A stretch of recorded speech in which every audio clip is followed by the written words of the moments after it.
Assalamualaikum warahmatullahi wabarakatuh, sahabat BMM. Ketemu lagi dengan dia di BMM Story. Ayo berbagi cerita, ceritamu bisa jadi menginspirasi.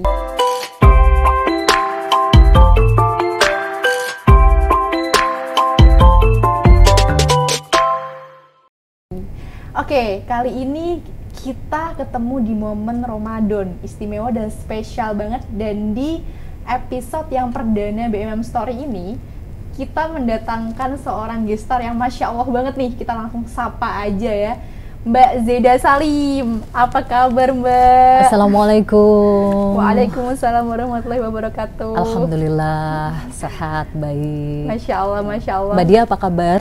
Sehat, Mbak. Sehat. Masya Allah, baik. Cantik banget ini. Cantik banget nih sahabat BMM. Aku pas ketemu, adem banget hawanya. Udah kayak lantai masjid, Mbak. Masya Allah, Masya Allah. Masya Allah banget. Oke, Mbak Zeda. Ya, ini kita ngobrol santai aja ya, Mbak ya. Aku panggil Mbak ya. Kita kan nggak beda jauh ya, Mbak. Iya. Oke, Masya Allah. Jadi Mbak Zeda ini, teman-teman pasti udah pada tahu kalau beliau ini news anchor gitu. Masya Allah banget pengalaman sebagai presenternya ya, Mbak ya. Kalau nggak salah tuh, aku pernah dengar tuh, Mbak, kalau Mbak Zeda tuh mulai karir tuh dari SMA bahkan loh. Kenapa tuh, Mbak? Itu kan masa SMA tuh kan bisa dibilang kayak kisah kasih di sekolah gitu kan. Orang-orang masih kayak remaja, pada umumnya masih belum kepikiran kerja bahkan. Betul. Itu Mbak Zeda kenapa di umur segitu langsung berkarir gitu? Iya, Masya Allah. Ya, jadi waktu SMP itu saya sudah hidup sendiri karena orang tua divorce ya. Ya, jadi memang sudah mandiri tuh di umur di bawah 17 tahun. Itu sudah hidup sendiri, sudah kos ya. Karena memang sudah tidak serumah dengan orang tua. Jadi sudah mandiri di situ sih, sampai akhirnya SMA ikut beberapa perlombaan yang mengasah komunikasi ya, seperti duta wisata kayak gitu. Melatih kepercayaan diri karena seorang anak yang dibesarkan dalam keluarga yang divorce itu kan cenderung rasa percaya dirinya agak berkurang ya. Dengan mengikuti lomba-lomba seperti itu setidaknya bisa mengasah rasa percaya diri gitu, sampai akhirnya dapat juara satu gitu duta wisata seperti kalau di Jawa Timur tuh ada Cak Daning itu ya, Putri Indonesia lokal lah. Tapi tingkat provinsi gitu ya, tingkat Mbak, kota ya, di bawah provinsi malahan masih SMP SMA. Sampai akhirnya SMA itu memutuskan untuk mandiri, tetap hidup sendiri dan cari uang sendiri. Kelas berapa tuh, Mbak, kalau mengingat? Itu dari kelas 1 SMA. Kelas 1 SMA itu sekitar umur 16 tahun. Ya. Masya Allah, 16 tahun belum masih punya KTP. Belum. Masih di bawah 17 tahun tuh sudah hidup seorang diri ya, di kos-kosan yang sempit, gelap. Seorang sunyi. Zeda Salim mengalami itu ya, di kos-kosan sempit. Dan saya berpisah dari orang tua saya, berpisah dari adik-adik saya yang masih bayi bahkan. Adik-adik saya ada 3 waktu itu, saya anak pertama. Itu sebenarnya sangat-sangat tidak menyenangkan ya, pengalaman yang tidak menyenangkan. Ya, sampai akhirnya bekerja di usia 17 tahun. Itu bekerja sebagai presenter freelance ya. Waktu itu di TV lokal di Jawa Post TV ya, Surabaya waktu itu. Alhamdulillah sudah belajar jadi presenter berita. Jadi malamnya kerja, paginya sekolah. Paginya sekolah? Iya. Ya Allah, itu jadi kebayang capeknya. Jadi pagi sekolah, pulangnya kan siang ya. Kalau sekolah SMA negeri dulu ya. Lalu malamnya kerja, siarannya malam jam 9. Itu terus sampai kuliah. Itu sampai kuliah, Mbak? Ya. Jadi tapi kan freelance, kerjanya cuma sejam 2 jam pulang. Iya, tapi gitu. Tetap lelah sih, karena itu kan malam ya, Mbak. Mungkin anak-anak pada saat itu udah tidur gitu kan, jam segitu pasti. Betul. Itu Mbak mulai bekerja gitu. Betul. Masya Allah, dengan segala keterbatasan dan dengan juga, tapi itu ada hikmahnya gitu kan ya, Mbak, yang menghantarkan seorang Zeda Salim jadi seperti sekarang gitu. Hikmah yang bisa kita ambil dari kisah saya, insya Allah bisa sahabat ambil ya. Di saat kita diuji oleh Allah dengan ujian yang tidak menyenangkan, bahkan mungkin pahit begitu ya, keluarga yang divorce, kita bisa memanfaatkan ujian yang menyakitkan itu dengan kita belajar memperbaiki diri, ya. Jadi mungkin kebanyakan anak-anak di usia saya mungkin jika mengalami hal itu, kalau ke arah yang buruk bisa na'udzubillah min dzalik ya, bisa ke narkoba ya, karena depresi atau stres, kurang perhatian orang tua gitu. Tapi alhamdulillah saya bersyukur ditolong oleh Allah ya pada saat itu bisa mandiri dan tidak terjerumus ke arah yang negatif ya, na'udzubillah min dzalik. Dan malah mengasah skill gitu ya, Mbak. Betul. Dan akhirnya belajar mandiri jadi news presenter sampai akhirnya di TV-TV lokal, sampai akhirnya waktu itu bergabung dengan RCTI itu waktu masih kuliah. Ya, jadi kuliah malam, ini kebalikannya. Ya, jadi paginya kerja, setelah lulus SMA itu saya bergabung dengan RCTI sebagai news anchor ya. Jadi news anchor ini kesulitannya lebih tinggi daripada news presenter. Karena harus persiapannya panjang kan, Mbak, betul, kalau nggak salah tuh. Betul. Ya, kalau news presenter itu kan baca berita selesai pulang. Tapi kalau news anchor itu tanggung jawabnya besar. Jadi news anchor ini juga di lapangan, juga sebagai produser, juga sebagai pembaca berita, sebagai ujung tombak dari program berita itu. Dan tanggung jawabnya besar sekali karena waktu itu kan itu stasiun TV nomor 1 ya di Indonesia ya. Besar. Itu beban psikologisnya tidak mudah sih dengan kondisi psikis saya yang seperti itu waktu itu ya. Betul. Jauh dari keluarga. Jadi sudah jadi news anchor, jurnalis itu dari zaman masih kuliah ya. Berarti memang sudah meniti tangga, dan waktu itu kan sudah menjadi news anchor salah satu TV besar RCTI gitu loh, Mbak. Kalau bagi orang-orang yang mungkin teman-teman nih sahabat BMM ada yang bergelut di bidang komunikasi, news anchor itu adalah sesuatu yang kita impi-impikan gitu loh, Mbak. Betul. Tetapi ini aku penasaran banget sih, kenapa Mbak Zeda memilih untuk melepas akhirnya news anchor itu? Apakah pada saat itu udah ada keinginan berhijrah, pakai hijab atau gimana, Mbak? Iya. Jadi news anchor itu nggak mudah ya.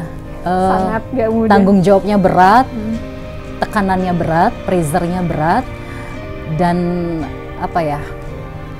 Lingkungannya juga keras.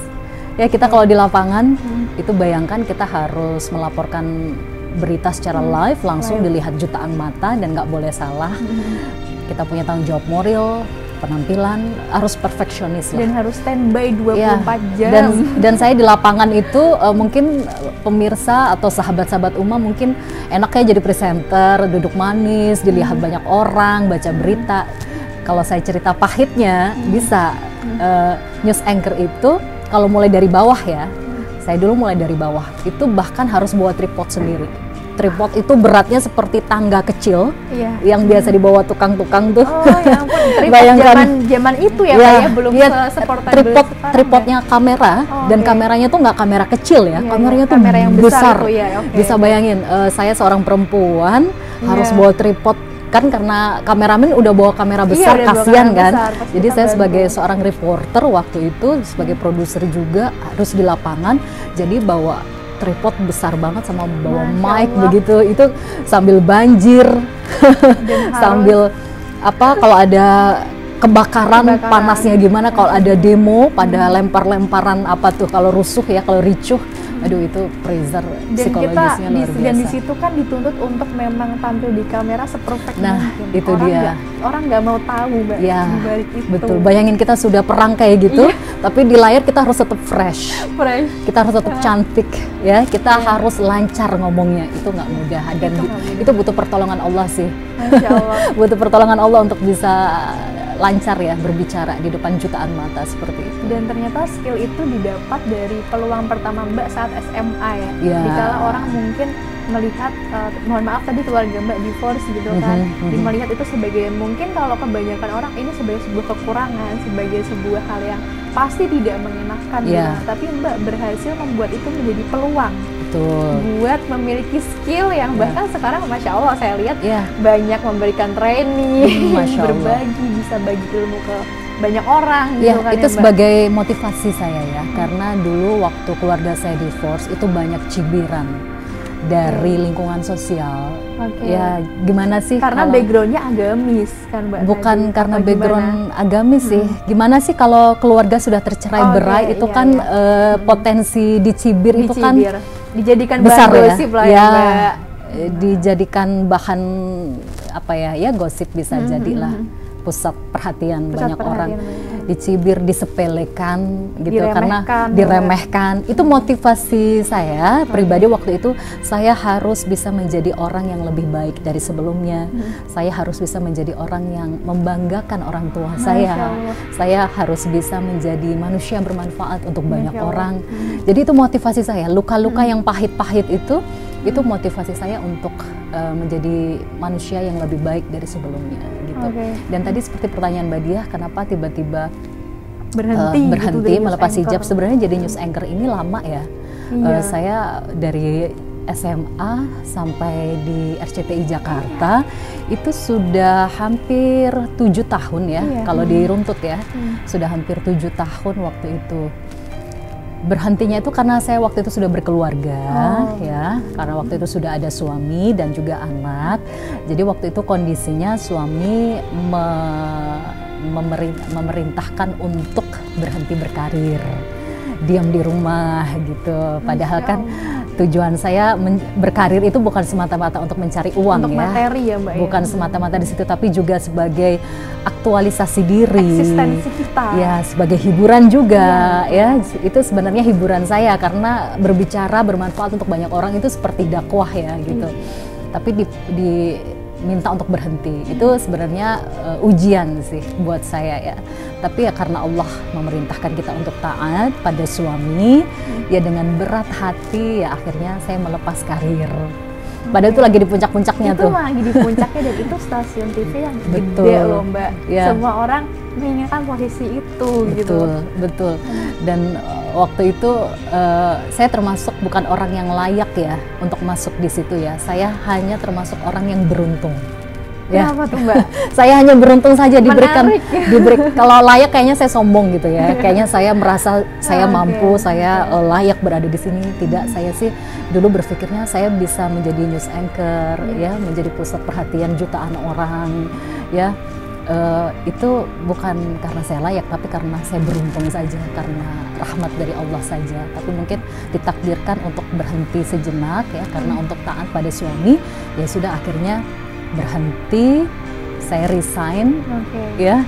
Itu sedih banget sih ya. Pasti karena sih, tidak mudah. Nggak mudah dan hidup Mbak sudah di situ selama bertahun-tahun. Betul, membangun karirnya benar-benar dari bawah. Dari bawah ya, bukan yang instan langsung betul, dan tidak mudah untuk masuk di stasiun TV itu.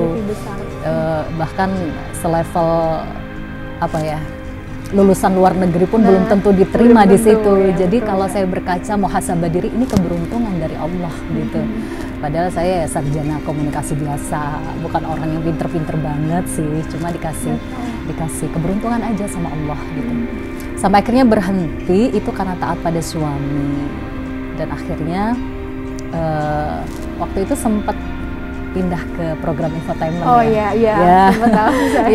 Jadi berhenti sejenak beberapa bulan, akhirnya meminta izin lagi pada suami. Karena kalau news anchor tuh kan kerjanya kayak pegawai ya, dari pagi sampai malam.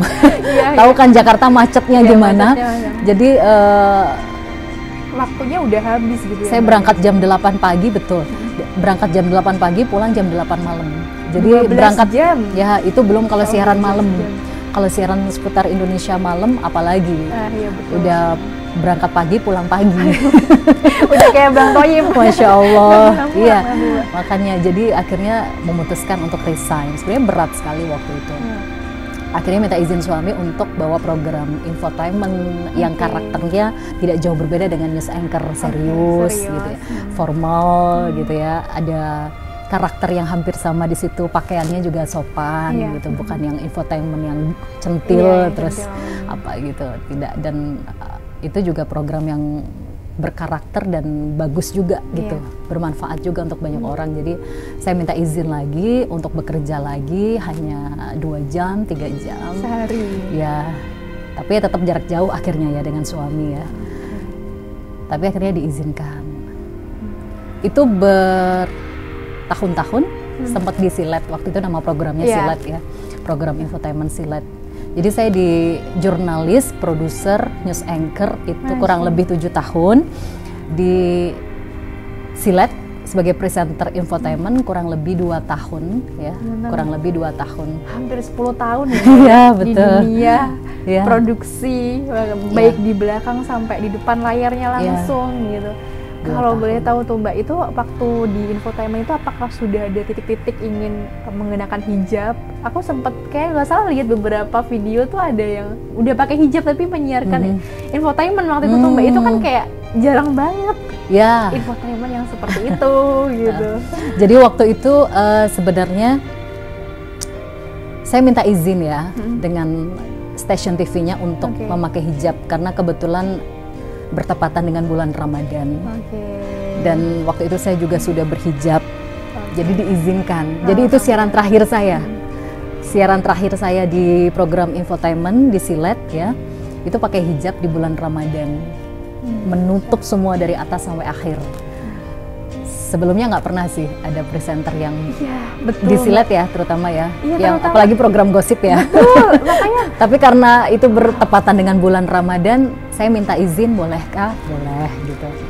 Akhirnya ya pakai hijab. Tapi setelah itu ya nggak boleh karena Ramadan, bulan Ramadan sudah habis. Jadi ya kembali lagi kepada style yang sebelumnya. Karena waktu minta izin suami kerja di Silet itu juga ujung-ujungnya disuruh berhenti lagi kan.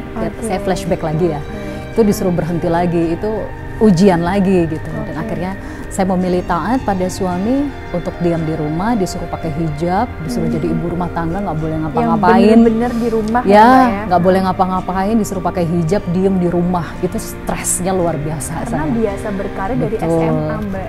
Betul. Itu kayak kita dirubah gitu 180 derajat gitu. Ya, kaget jadi, banget sih pasti ya Mbak. Ya, jadi itu awal berhijabnya. Ini boleh sharing ya? Boleh banget Mbak, biar sahabat BMM di sini tahu nih. Ya. Jadi awal berhijabnya itu sebenarnya kalau direnungi lagi itu sebenarnya dimulai dari saya dipaksa oleh suami. Ya, karena waktu itu belum dapat hidayah berhijab sih sebenarnya. Sebenarnya nggak pengen berhijab karena saya tidak punya ilmu waktu itu ya tentang hijab. Dan masih pengen gimana sih perempuan kan suka dandan, rambut. Saya taunya hijab itu sunnah waktu itu ya hukumnya ya. Sunnah ya, sunnah ya. Itu kemiskinan ilmu saya waktu dulu gitu. Jadi waktu diminta suami untuk berhijab, akhirnya sampai saya berhenti berkarir. Ya, gimana tuh bayangin udah berhenti berkarir nggak dapat duit. Biasanya tiap bulan tuh ada pemasukan puluhan juta ya, banyaknya luar biasa. Tapi tiba-tiba disuruh berhenti dan dikasih uang belanja seadanya, itu Masya Allah itu ujian. Tapi ya saya coba taat pada suami, pakai hijab, diam di rumah gitu ya. Nah, ada cerita uniknya, setelah beberapa minggu saya pakai hijab, itu disuruh ngelepas lagi. Disuruh ngelepas padahal yang minta pada saat itu suami sendiri. Mantan suami saya. Kalau kata anak zaman sekarang berasa labil ya guys. Ya, jadi saya di situ itu saya tidak berseuzon pada mantan suami saya ya. Saya coba husnuzon. Ada apa ya? Mungkin ini cara Allah untuk memberi hidayah gitu. Tapi apakah Mbak langsung lepas lagi pada saat itu? Oh tidak. Jadi waktu itu langsung disuruh, udah kamu lepas aja hijabnya. Menurut saya itu konyol gitu. Saya meninggalkan karir yang saya bangun dari saya di bawah umur 17 tahun sampai detik ini dengan entengnya, udah lepas aja hijab. itu ujian yang berat buat saya dan bikin saya agak marah ya. Akhirnya saya bertanya-tanya, ya Allah, saya diwajibkan oleh suami pakai hijab. Katanya dalam agama kalau tidak menutup aurat dosa. Saya mulai bertanya-tanya ada apa dengan hijab ini ya. Akhirnya buka. Itu masih tahu sunnah Mbak, kalau hijab itu sunnah. Saya tidak tahu kalau itu wajib. Intinya itu ya. Intinya saya tidak tahu kalau hukumnya hijab itu wajib. Dan ini edukasi buat sahabat di rumah memang memberikan edukasi pada anak perempuan sejak dini tentang aurat itu penting sekali. Ya, padahal mama saya itu dibesarkan di keluarga yang masya Allah ya lumayan agamis ya, religius ya. Mama saya ini guru ngaji, abah saya ini juga guru ngaji, biasanya berdakwah juga. Tapi bayangkan saya baru tahu hukum berhijab itu wajib di umur 20 tahun lebih setelah menikah. Itu bukan kesalahan orang tua saya ya, mungkin karena keluarga divorce, jadi mungkin orang tua waktu itu saya masih di bawah umur, mungkin belum diberikan edukasi itu, kita husnuzon saja gitu. Tapi ini edukasi juga agar kita sejak dini memberikan pelajaran tentang agama untuk menutup aurat pada anak-anak perempuan kita terutama. Dan itu tadi sampai di mana? Saya buka ayat suci Al-Quran ya. Akhirnya saya bertanya-tanya, ya ada apa sih dengan hijab ini? Ya Allah, saya kok dibikin marah, emosi, nangis. Kesel gitu. Hati ini berantakan loh. Ini karir saya bangun itu nggak mudah, tapi dengan entengnya suruh ngelepas hijab, kok ada rasa tidak mau, ada penolakan gitu di hati nurani itu ya. Akhirnya saya buka surat di Al-Quran tuh ada surat An-Nisa segala macam tuh ayat, beberapa ayat itu saya baca, ternyata di situ saya baru tahu kalau hijab itu wajib baru di umur 21 kalau tidak 22 tahun waktu itu setelah menikah dan punya anak. Jadi saya langsung kaget ya, subhanallah ternyata hijab itu wajib gitu ya. Dan saya juga baca beberapa hadis ancaman yang Allah berikan pada wanita yang tidak menutup aurat, yang tidak berhijab, itu ternyata ancamannya ngeri sekali gitu loh, berakibat fatal untuk kita di dunia dan juga di akhirat. Akhirnya saya tegaskan ke mantan suami waktu itu, maaf saya tidak mau lepas hijab. Dengan tegas. Ya, dengan tegas. Allah berhidayah secara langsung dengan membaca ayat suci Al-Quran itu tadi. Akhirnya saya tahu, oh hijab itu wajib. Mulai detik ini, insya Allah saya bulatkan tekad untuk berhijab, menutup aurat. Walaupun banyak sekali yang menentang waktu itu. Jadi bukan hanya mantan suami ya, yang awal bukan hanya itu sih, bukan hanya itu, tapi ada tekanan yang tidak mendukung, lingkungan yang tidak mendukung, gitu. Iya, lingkungan tidak mendukung. Keluarga saya itu tidak ada yang mendukung. Karena mereka melihat, betul sih kata Mbak Dia tadi, karir kamu lagi bagus-bagusnya, kalau pakai hijab kamu nggak bisa siaran lagi, kamu dapat duit dari mana, kerja apa, kayak gitu. Tapi saya tetap, entah keyakinan saya kuat sekali ya, saya harus tetap pakai hijab. Saya tetap pertahankan hijab. Wah itu, setelah pakai hijab, bukan berarti selesai, bukan berarti hidup kita lempeng aja, baik-baik saja, ya. Bukan berarti hidup kita lebih bahagia. Tidak, ya. Itu ujiannya luar biasa. Setelah saya pakai hijab tuh diuji bertubi-tubi oleh Allah. Keluarga saya divorce, jadi dengan suami divorce, bercerai gitu. Dan ada ujian lagi ekonomi, dihantam bertubi-tubi. Kayak nggak selesai ya. Betul. Saya sampai sempat bertanya ya pada saat berdoa itu. Saya bertanya seperti ini, ya Allah, saya sudah berhijrah, aku sudah menutup aurat, aku sudah beribadah, sudah mengabdi kepadamu, beriman kepadamu, tapi kenapa hatiku masih sakit, hidupku masih seperti ini? Kenapa ya Allah? Akhirnya hati ini dituntun untuk membuka lagi ayat suci Al-Quran, di mana di situ saya menemukan satu ayat yang intinya, artinya adalah